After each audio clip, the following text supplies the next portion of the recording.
Két szoba közt a csend, de végtelen nagy távolság.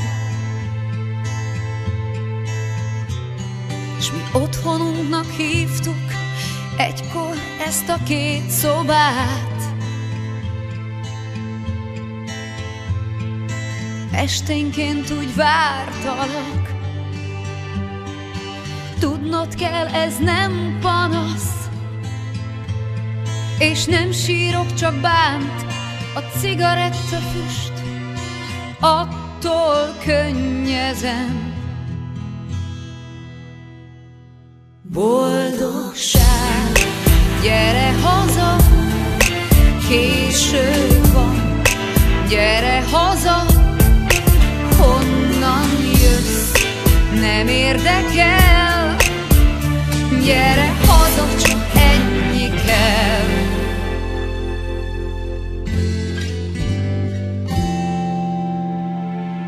Néha féltem, hogyha nagyon megnéztél egy csinos lányt, de elfeledtem mindent, úgy öleltél éjjel át.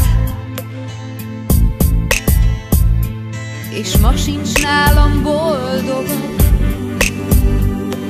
ha velem vagy, s ez nem panasz,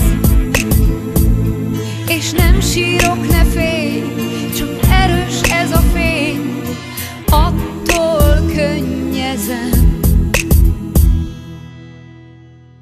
Boldogság, gyere haza, késő van, gyere haza, honnan jössz, nem érdekel, gyere haza, csak ennyi kell.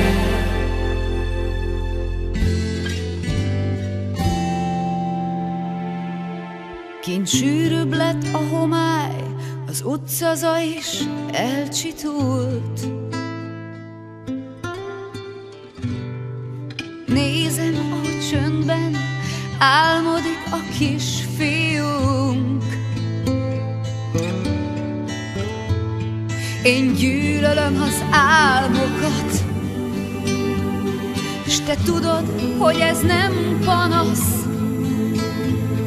és nem tudom miért, és sírni szeretnék, most mégsem könnyezem. Boldogság, gyere haza, késő van, gyere haza, honnan jössz, nem érdekel, nekem